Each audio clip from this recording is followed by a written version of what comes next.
Testing, hot outbound car, 1, 2, 3, 4. You on the air? The Honeymooners Podcast, the only podcast that is all about the greatest show of all time. With the stars, Joe Conti and Louis Fatts. Hello, everyone, and welcome to the Honeymooners Podcast, episode number 1. I am Joe Conti, and I got my pal Louis Fatts. That's me right here. That's Louis right there. And this is our first episode of the Honeymooners Podcast, a podcast that has never been done before. It is, we are two super duper uber fans who, and we'll explain why we got into this, but we decided, let's do a podcast where all we talk about is nothing but the original 39 episodes of the greatest show ever. Correct. The greatest show ever. Exactly. Yes. Nothing tops it. There are some that you can argue and say when it comes to sitcoms. And look, there are some, like, I know you're a huge fan of The Odd Couple. Odd Couple. I love The Odd Couple. I love All in the Family. I mean, there's those top 5 and 6 that we all pretty much agree are the greatest sitcoms of all time. Definitely. Honeymooners are always there. I Love Lucy, yes. Odd Couple, The Honeymooners. Then you got that, to me, Cheers is right there. Seinfeld's always right there. That more modern day sitcom as opposed to like that back in that 50s, 60s type. Yeah, especially when, sitcoms were really starting to come around. And it almost seemed like every episode of these older shows did something groundbreaking without realizing it because it was such a new television was new. The television was new. The shows were new. Nobody really had an idea of what was going on. Right. So they just put it out there. It was funny. And that was it. Yeah. And then it's history. It's all history. God, you just can't beat it. No. You cannot beat the Honeymooners. No, you just can't. And that's why we said, you know what? We can do a podcast about a show that is 60-something years old, and there's only 39 episodes of it. Exactly. Now, Joe, I grew up in the late 50s. Actually, was born in the late 50s. Grew up basically in the 60s. And remembering from a kid, growing up in the New York area, in northern New Jersey, the show was always on in reruns. And I didn't start getting into it till basically I was in college years, would be like the mid to late 70s. And then that just carried on. And into the 80s. And then WPIX, which is Channel 11 in the New York area, ran, to me, the greatest hour ever. The Odd Couple at 11, followed by the Honeymooners at 11:30. Television. Monday through Friday. You could not top that hour of television. Yeah. Amazing. It's and I got excuse me, sorry.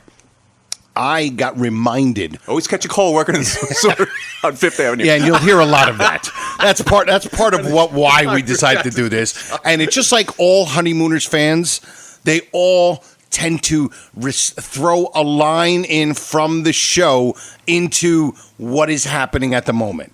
Yes. Whether it's like you walked into the studio for the first time and you mentioned, because there's a giant table here, and you mentioned it like we're at the pool hall. Yeah. Game of pool arcade? Yeah. A little game of pool? A little game of pool arcade. So, and that's what's, and to me, that's what makes this show so great. Right. All right. First of all, we know why we want to do this show. We're huge fans, and we figure with the fans that are out there, it would almost be like them hanging out with us, doing what we all do when we get together and talk about these shows. Exactly. We talk about a scene, or we talk about this character or this moment. What happened here? Did you ever see when Audrey Meadows was doing this while Gleason was talking? All of that. Right. And now we want to bring those moments to you, just like you do with your friends. Exactly, because you have this show where it's the characters and the lines, quotable lines, memorable lines. You just don't forget them. And a lot of stuff happened in that little room. Yeah. Which is absolutely amazing. Yeah. Most of it happened in the one apartment. One scene. 3 walls. 3 walls, yeah. There's 4 walls. There's 3 walls, a table, a sink, a refrigerator, and the dresser, the bureau, where anything they ever needed at that moment in an episode was in the top drawer. Always in the top drawer. That's in the top left-hand drawer. Yeah. They had a hammer. They had a hammer in the top. They go to the drawer, open it up, and there's the hammer. Who leaves a hammer in a bureau? They did. That's what they did. That's what they did. And that's basically television also in its infancy. Yes. Where people really didn't, I don't want to say they didn't think, but they accepted things like that without thought to it. Like, right. That's just part of the thing. It was part of the comedy, and that was it. They weren't like questioning as today would be. Like no, and I think because everything is more under the microscope today. Yeah. You can take something that you just saw and actually rewind it while you're watching it. Yes. And sit there and look and say, well, what happened here? Why did that happen? Right. Where they were all pretty much like, hey, listen, we're going to just play this and we're probably never going to play it again. They weren't thinking of reruns even at that point. Exactly. And then again, too, a lot of I believe they call it standalone episodes where they really weren't related to the next one. They were standalone. And what happened in that, you see characters changing, you see people walking in and out, same person. Right. With a different name. I mean, like Freddie Muller, Joe Rumsey, or Joe Muncie, whatever you wanted to go call him in that episode. Yeah. Same guy. Same a bus driver. Like, why would you change from Freddie Muller to Joe Rumsey when he's still a bus driver? It's the same guy. Because like you said, they weren't thinking further back. They were just thinking, hey, people are going to see this once, they're going to love it, and then they're going to go to the next one. Yeah. I don't think they thought 60 years later, 2 idiots in Clifton, New Jersey, we're going to be doing a podcast deciphering every moment of this show. It's so idiotic. But it is, and I think also, first of all, what makes the show great? We can get into what makes the show great, but what makes the show so great, from what you said, how it's so quotable and all that, is the fact, and this is not a dig at the show at all, there was only 39 episodes. Yes. Here's my thing. If there was 5 years worth where there was 120 episodes, we wouldn't know every episode as much as we do. No, you wouldn't. You wouldn't. We would still love the show as much as we love it. Because it takes that much more time to watch every one. Yes. And then it would suffer like some shows have suffered by being on too long. Yes. Like something like MASH or something like that. It just went on too long. Yes. And you basically forgot the beginning episodes that were the best. Right. So the 39, it was like perfect. It's like baseball, 90 feet bases. It's just a perfect game, and that was the perfect show. Yeah, it really was. Because you can take the idea that there was 4 main characters, 3 if you really think about it. And I used to be a lunatic with Joyce Randolph. And I'll get into with my friend Otto, who was a big reason how I became a huge fan. I used to get so angry when she was on screen because I'm like, she's sucking the comedy out of it. But I've mellowed in my older years. She was even bad off screen. Was she? When you had like her voice. Oh, like, yeah. Like, Alice, you're on the phone. Right. Okay. Right. Like, horrible. Yeah. It's horrible. Yes. And that one line. But she was great for what she did. Yes. Because I've mellowed. I'm not as angry. And I look at her, and she's had a couple of really great lines that they gave her. Yes. Chivalry is dead. Dead, yeah. I know who killed him. Yep. But I'm okay with that. Yeah. But you have the 4 main characters, and I think, this is not me coming up with this. This is just known that the character of Ed Norton is the basis of every wacky neighbor, weird secondary, hilarious secondary character ever. Yes. They say 100%. I'm not a huge Seinfeld fan, but they said Kramer is directly from Ed Norton. Yeah. And even the cartoon character, Yogi Bear, is Ed Norton. I didn't realize that. I mean, now I look at the hat. The hat, the mannerisms, the talk. Wow. It's Ed Norton. I used to think Yogi Bear was the first rapper because he always spoke in rhymes. Rhymes. I didn't realize that. If you listen to him, like you said, with the hat, and you listen to the way he speaks, it's Ed Norton. And that's the guy who did Yogi Bear was He did. He's the same guy that did Scooby Doo. I can't think of his name, but I did not realize that. Yes. Wow. Yeah. Like we always say, the Flintstones are Right. the Honeymooners Right. in cartoon form. And that's why I was a huge fan of the early episodes of the Flintstones. No, I love the Flintstones. You know, I was one of those fans of the Flintstones. I wasn't a fan because I liked the bird being the record player, or the elephant being the shower, the watering thing. I loved the fact that, and it's obvious because it was a direct thing from the Honeymooners. Yeah, and you got to remember too, it's not that far removed from Honeymooners. Figuring the Honeymooners are in 54, 55, 56, and you're talking early 60s for the Flintstones. 1960, first episode. So you're There talking you go. 4 years. 4 years removed from the show, you know. And they also did say that Gleason was going to sue Hanna-Barbera because it was such. Didn't know that. Yes, Didn't and know his management said you shouldn't sue them because you don't want to be known as the guy who killed Fred Flintstone. Oh, okay. So he didn't do it. But It would have been more like a Brontosaurus burger. But yes, but obviously it makes sense. I mean, he's the big overbearing husband, the redheaded wife, the wacky neighbor, and his wife. Obviously, you know, Barney Rubble's got the laugh. Norton, yes, it's right on. Although Betty was 10 times better than Tracy. Oh, God, don't even get me started. I'm okay with Joyce Randolph. All you fans, with Joyce. I've heard we've grown to accept her. And I've heard so many sweet things. Like she's still with us. I think she's 94, 95. And people see her in Manhattan all the time. There's a diner that she goes to, and people will come to her, and she's still as sweet as pie. So I'm not trashing Joyce Randolph. That's great. She's great. I just. In my younger, almost steroid, days of my late 20s, early 30s, I got a little angry. I had a little roid rage going. Almost roid rage. I never quite did steroids, but I was close. But yeah, so that is basically why we're doing this, and we know why it's the best show. And I'll just tell you how I got into the show. I remember first seeing it. I remember watching Abbott and Costello with my dad on Saturdays.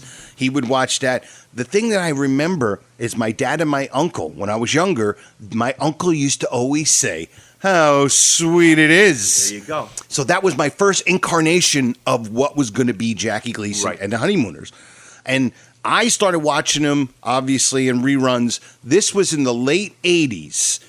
And it was Channel 11 PIX, New York, a local station.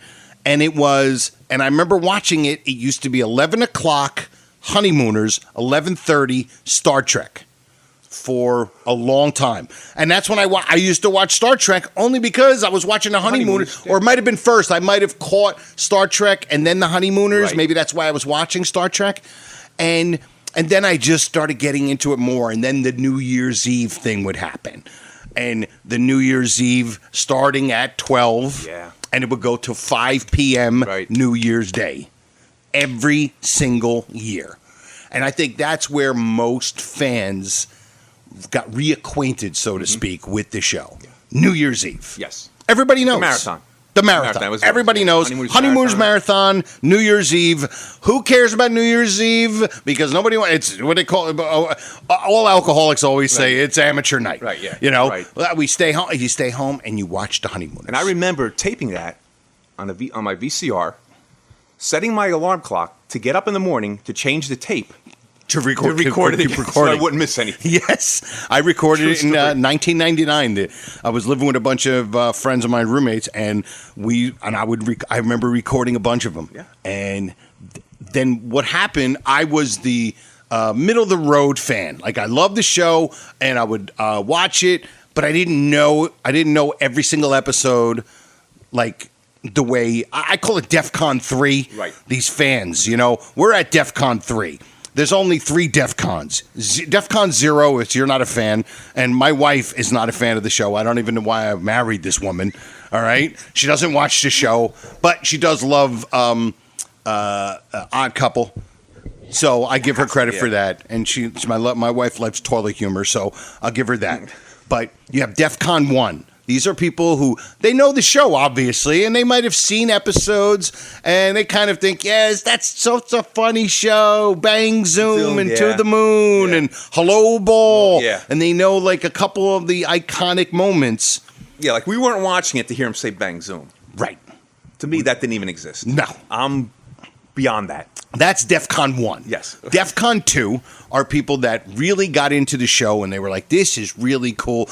I really enjoy the show. I must have seen every episode. They probably don't even know that there's 39, but they've seen every episode. Yeah. They don't know it by heart, but they're like, this is a great show. I love Gleason. They get it. Yes. Then there's DEF CON 3, and that is the lunatics. The lunatics that are on Facebook. I am part of a couple of Facebook Honeymooners pages. These people are insane, okay? Just like we are. Right. They know every single line of every episode, every quote of a amount. $12.31. I think it's $12.31. Right. And all of that, $62 a week is how much he makes. You can ask them how much does Ralph make per week, and they're going to know it's $62 a week. Yeah. They know every single episode, every word of every episode. That's where we are, and I think we're going to get DEF CON 1s, 2s, and 3s. Right. I think so. Because people who just like the show are going to be like, we got to check this out. Yeah, sure. It's a different type of a podcast. Exactly. It's not, and there are so many different types of podcasts out there that are very specific to something, whether it's a podcast about your computer, a crime story podcast. There are some really great ones out there. There's never been one about a show that has been off the air for 65 years. It's insanity. It really is. It is. Now, I'm 62 years old, so at least I know that this is actually older than me. Yes. So it's like fits in perfectly with the kind of comedy that you like. Now, it's a lot of, I don't know what kind of, you would probably better, Joe, to like classify this as a comedy. What kind of comedy is it? It's not obviously not a slapstick. It's not jokes. It's just, you call like I don't know if there's a demographic for it. Yeah, I don't know. What do you call it? It's just, you know what it is? It's just perfect. It's perfect. It's yeah, perfect. it's perfect. It's just perfect. It's like, just don't perfect. categorize. We don't have to categorize. Don't even have to categorize it. We don't need to do it's that. We don't have to go that way. And it's not. And like I said, there are those other ones that we all know. They're always in the top 10 of everybody's list. Mm-hmm. But for us, and I think most people who love old comedies, this is the best. Yeah. It's them. He was the greatest. He was the greatest. And this was and is the greatest show of all time. Calling him the great one. Yeah. Who he was actually influenced, he said he was influenced by Oliver Hardy. Okay. And if you see some of the things that the Ralph Cram, the character, does, the mannerisms, and you see they were taking from Oliver Hardy. I think a lot of people did. Yeah. A lot of people did. And you could probably say Lauren Hardy influenced so many other of that comedy duo types. Yes, right. And it just seems that there is the bigger, bigger in life and also personality wise, boasting kind of guy, and then the smart aleck, right? Which is what the Honeymooners is. Obviously, yeah. It's also what. I don't know if the Abbott Costello falls in that same thing. They were a little bit different. Yeah, a little different. Because it was more of sketches. It's a straight guy. Bringing like a vaudevillian sketch right. to TV. To TV, basically what it can, with an excuse behind it. Yes. Just to throw everything together, which is also one of my favorite shows. Bud Abbott, best straight man of all time. Without a doubt. The best straight man of all time. Without a doubt. Couldn't get I would never any. Even I would never argue with it. Some people say George Burns. I would say sorry. No. Sorry, Bud Abbott. Nope. Bud Abbott was the best. Unbelievable. And he was so great that he made Lou Costello even funnier. Yes. And also physical.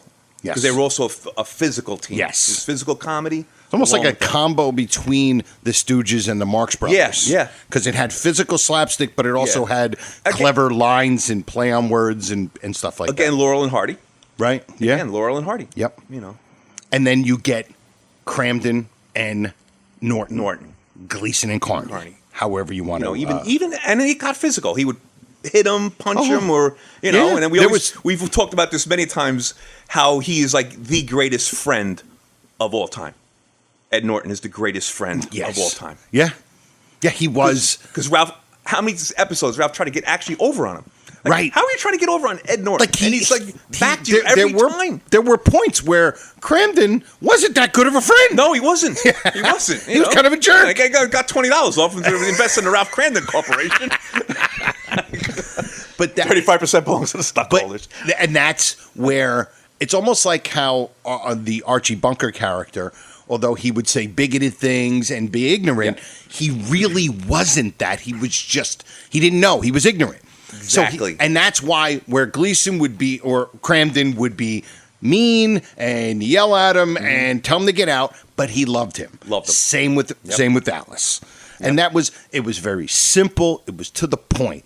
He wanted to make his life better for him and his wife. Yeah. And he had his friend, and sometimes he would say things, basically, threatening her with physical violence, so to speak, which would not go over well today as much. But if you look at that, Alice never looks threatened. Never. She just stands there like, Never. okay, Ralph, are you done? Never. Never looks threatened. Right. Which is what abuse actually is. Yes, because anybody else would have been running into that bedroom, Right. But she stood there. Okay, well, now that your big windbag's blowing, why don't you blow away? Right. Because she knew. She knew Ralph he would loved, never. Right. And that's what makes the show great. That really is. Like, we were trying to figure it out a couple minutes ago. Like, what do you need? I think that's basically all encompassing. It's the guy who loved his wife and he loved his best friend, but he would do things and say things trying to be better friend and a better husband, but he would sometimes go off. Well, but he always came back in the 22 minutes. He would explode, and kind of like that irrational behavior comes from that explosion. Yes. And they were like, just let him calm down. He'll be fine. He'll be dear old Ralph Cramden when he's done with it. Right. So I started getting into the show. Okay. And I was like DEFCON 2 type of fan. Right. And then in 2014, I lost a dear friend of mine. I'm a stand-up comedian who anybody doesn't know, and a good friend of mine who was a legendary ventriloquist act named Otto and George, and he was Otto Peterson. Otto, oddly enough, was the name of the guy, not the name of the puppet. Everybody thought it was the other way around. And he unexpectedly passed away at the age of 53, and it was pretty much my first big loss in my life. I still had both of my parents at the time.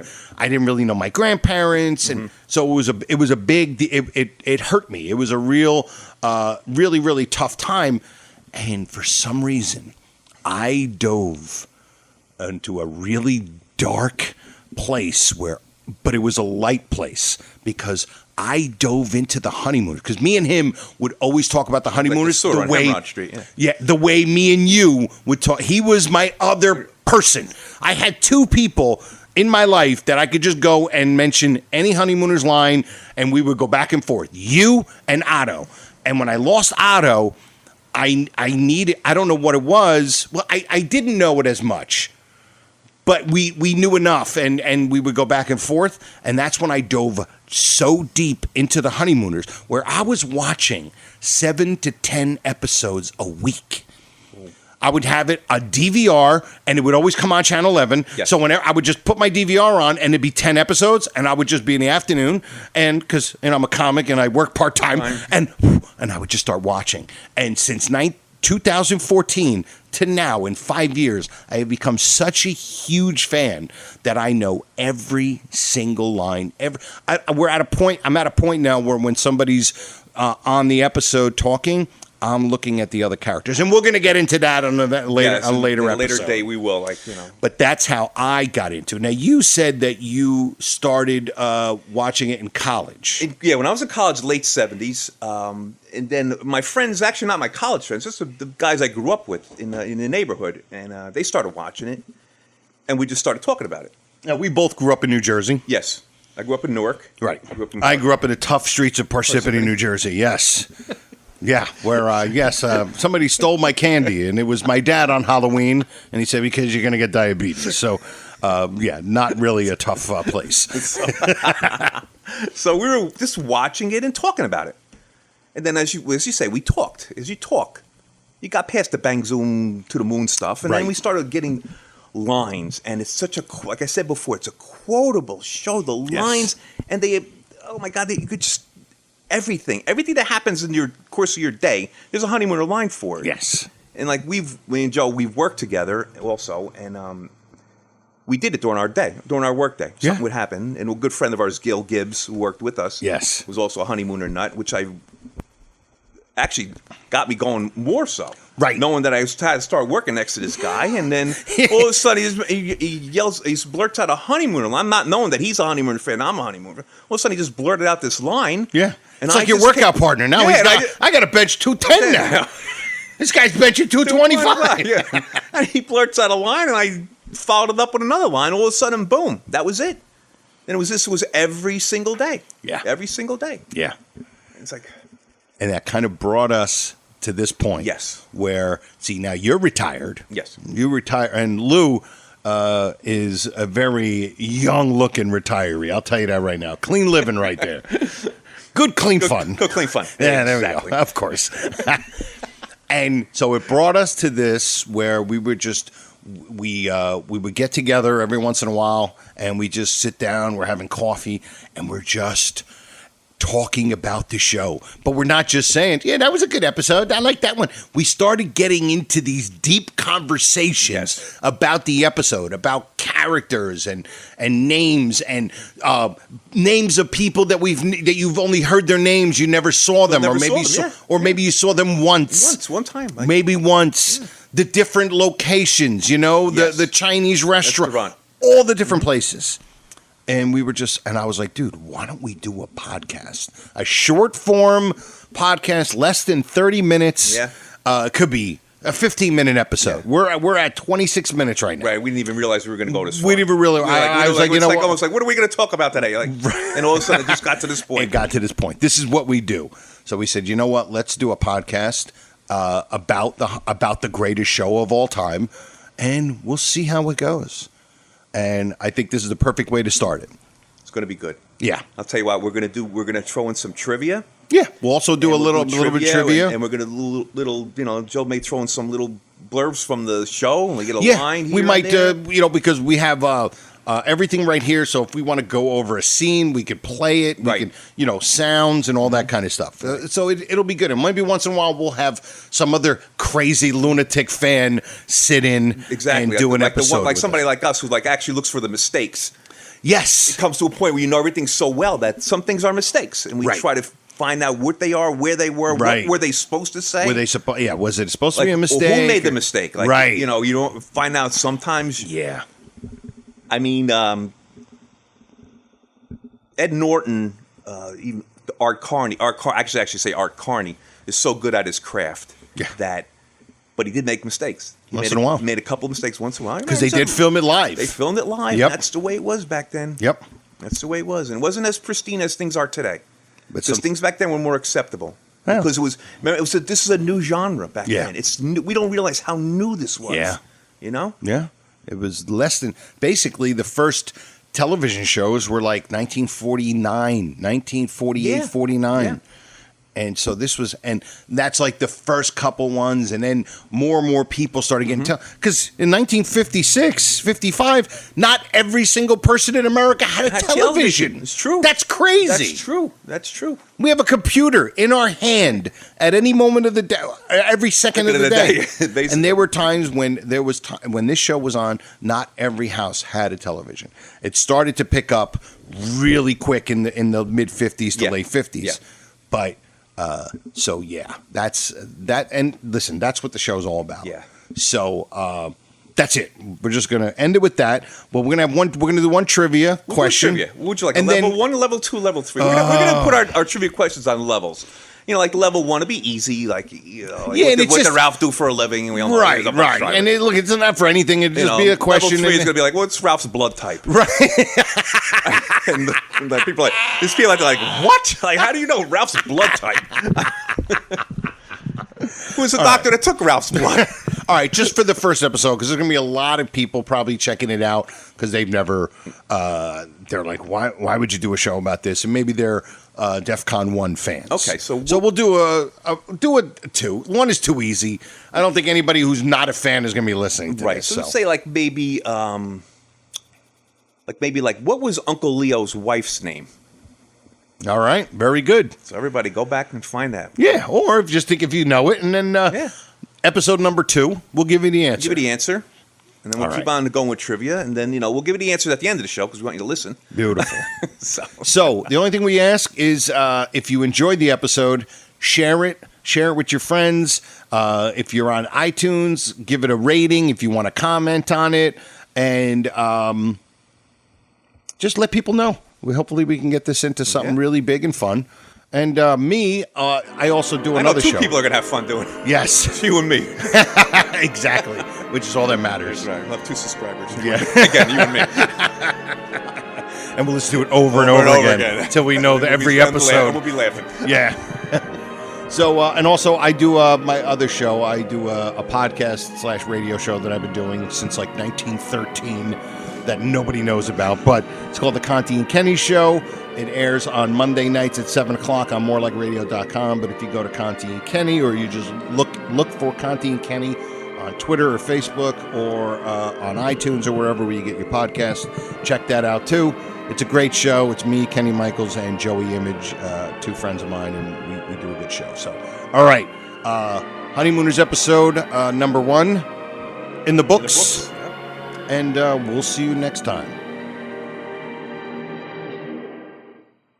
Goodbye, Mr. Crandon. I'll be seeing you.